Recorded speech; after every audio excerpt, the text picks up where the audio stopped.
Galaxy cinemas അങ്ങനെ കേരളത്തിലെ ആദ്യത്തെ എപ്പിക് സ്ക്രീൻ തുറക്കാനായിട്ട് അധികം ദിവസങ്ങളില്ല കേട്ടോ. അപ്പോൾ ഒന്ന് രണ്ട് ദിവസം മുന്നെയാണ് നമ്മൾ വളരെ എക്സ്ക്ലൂസീവ് ആയിട്ടുള്ള ഗാലക്സി സിനിമാസിന്റെ ഡീറ്റെയിൽസ് പുറത്തേക്ക് വിട്ടത്. അപ്പോൾ അതിനകത്ത് നമ്മൾ പറഞ്ഞ കാര്യങ്ങൾ എന്തൊക്കെയാണെന്ന് വെച്ച് കഴിഞ്ഞാൽ നമ്മുടെ എപ്പിക് സ്ക്രീനിന്റെ സീറ്റ് നമ്പർ, അതുപോലെ തന്നെ VIP കാറ്റഗറിയിലെ സീറ്റ് നമ്പർ, അതുപോലെ തന്നെ മെയിൻ സ്ട്രീം ഓഡിറ്റോറിയത്തിലെ കാറ്റഗറിയിലെ സീറ്റ് നമ്പർ, അതുപോലെ തന്നെ എപ്പിക് സ്ക്രീനിന്റെ ടിക്കറ്റ് ചാർജ് എത്ര തുടങ്ങിയ കാര്യങ്ങളൊക്കെ പറഞ്ഞിട്ടുണ്ടായിരുന്നു. അപ്പൊ ആ വീഡിയോ നിങ്ങൾ കണ്ടിട്ടില്ല എന്നുണ്ടെങ്കിൽ അതൊന്ന് കണ്ടു നോക്കണം കേട്ടോ. അപ്പൊ ഇന്നത്തെ വീഡിയോയിൽ നമ്മൾ പറയാനായിട്ട് പോകുന്ന ഒരു കാര്യം എന്ന് വെച്ച് കഴിഞ്ഞാൽ ഗൈസ്, അങ്ങനെ നമ്മുടെ ഗാലക്സി സിനിമാസിന്റെ സ്ക്രീനിന്റെ ഇന്റീരിയർ ഫോട്ടോസ് പുറത്തേക്ക് വന്നിരിക്കുകയാണ്.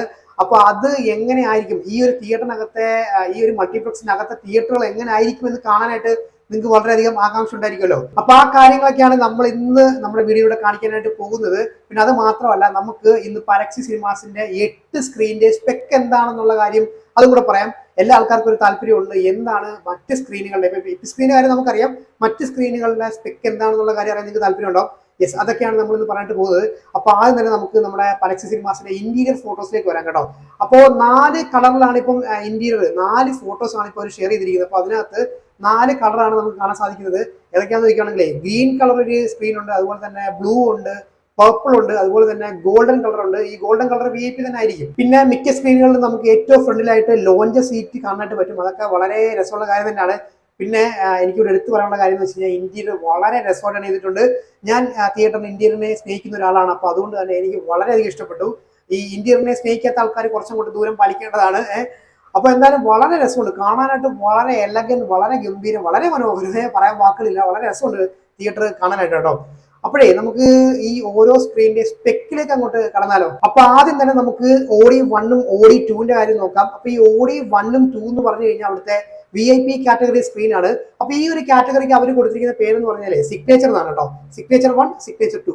അപ്പൊ ഈ 2 സ്ക്രീനുകളുടെ കാര്യം നോക്കുമ്പോൾ ലേസർ പ്രൊജക്ഷൻ ആണ്, അതുപോലെ തന്നെ ഡോൾബി അറ്റ്മോസ് ആണ്.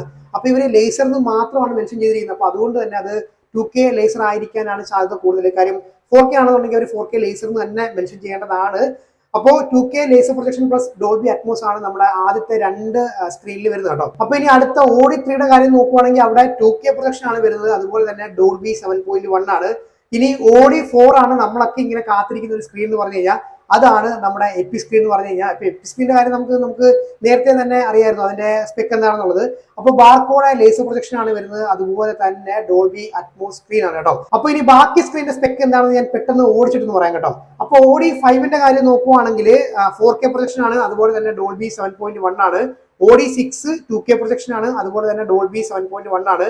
OD 7ഉം 2K പ്രൊജക്ഷൻ ആണ്, അതുപോലെ തന്നെ ഡോൾബി 7.1 ആണ് വരുന്നത്. പക്ഷേ OD 8ല് 4K പ്രൊജക്ഷൻ ആണ്, അതുപോലെ തന്നെ ഡോൾബി അറ്റ്മോസും ആണ് വരുന്നത്. അപ്പൊ എന്തായാലും വളരെ കൃത്യമായിട്ട് തന്നെയാണ് അവർ ഈ ഒരു തിയേറ്റർ സ്ക്രീനെ ഡിസൈൻ ചെയ്തിരിക്കുന്നത്. അത് ടിക്കറ്റ് റേറ്റിന്റെ കാര്യത്തിലാണെങ്കിലും ഇന്റീരിയറിന്റെ കാര്യത്തിലാണെങ്കിലും അതുപോലെ തന്നെ സ്ക്രീനിൽ കൊടുത്തിരിക്കുന്ന സ്പെക്കിന്റെ കാര്യത്തിലാണെങ്കിലും അവർ വളരെയധികം കണ്ണിങ് ആയിട്ട് തന്നെ ശ്രദ്ധിച്ചിട്ടുണ്ട്. നമ്മുടെ കേരളത്തിന്റെ എന്താണ് സ്വഭാവം അത് മനസ്സിലാക്കി തന്നെയാണ് ഗാലക്സി സിനിമാസ് ഓരോ കാര്യങ്ങൾ ചെയ്തിരിക്കുന്നത് നമുക്ക് മനസ്സിലാക്കാൻ പറ്റും കേട്ടോ. അപ്പോൾ ഇനി തിയേറ്റർ എന്താണ് ഓപ്പൺ ചെയ്യുന്നത് അറിയാനായിട്ട് നിങ്ങൾക്ക് താല്പര്യം ഉണ്ടാവും. അപ്പൊ സേഫ്റ്റി ക്ലിയറൻസ് കിട്ടാനായിട്ടുണ്ടെന്നാണ് എനിക്ക് മനസ്സിലാക്കാൻ സാധിച്ചത്. അപ്പൊ അത് കഴിഞ്ഞാൽ തിയേറ്റർ എത്രയും പെട്ടെന്ന് തന്നെ ഓപ്പൺ ചെയ്യുന്നതാണ്. അപ്പോൾ സ്പെക്കിന്റെ കാര്യം നോക്കുമ്പോൾ നമുക്ക് ഇവിടെ 2 4K projection plus Dolby Atmos screen വരുന്നുണ്ട്, ഒരു മെയിൻ സ്ട്രീം ഓഡിറ്റോറിയം വരുന്നുണ്ട്, പിന്നെ നമ്മുടെ എപ്പി സ്ക്രീൻ വരുന്നുണ്ട്. പിന്നെ ബാക്കിയെല്ലാം 2K 7.1 ആണ്. പിന്നെ നമ്മുടെ VIP കാറ്റഗറി നോക്കുകയാണെങ്കിൽ അവിടെ 2K ലേസർ, അതുപോലെ തന്നെ ഡോൾബി അറ്റ്മോസും വരുന്നുണ്ട് കേട്ടോ. അപ്പൊ എന്തായാലും ഗംഭീര സ്പെക്ക് തന്നെയാണ് കൊടുത്തിരിക്കുന്നത്. വളരെ എന്താ പറയാ, വളരെ രസമായിട്ട് തന്നെ കൊടുത്തിട്ടുണ്ട് കേട്ടോ. എന്തായാലും ഗംഭീരം. എന്തായാലും മാനേജ്മെന്റ് ഒരു വലിയ ആഡ്സ് ഓഫ് തന്നെ കൊടുക്കുന്നു. ഇനി തിയേറ്ററിന്റെ പെർഫോമൻസ് കൂടെ കണ്ടങ്ങോട്ട് അറിഞ്ഞാൽ മതി. അപ്പൊ ഇനി എന്തായാലും നമുക്ക് സീറ്റ് നമ്പർ കാര്യങ്ങളൊക്കെ ഉടനെ തന്നെ അവർ ബുക്കിംഗ് ഓപ്പൺ ആക്കാം. അപ്പൊ അതൊക്കെ നമുക്ക് പറയാം കേട്ടോ. അപ്പൊ നമുക്ക് അടുത്ത ഇൻട്രസ്റ്റ് കിട്ടണം. അപ്പൊ അതുവരേക്കും ബൈ.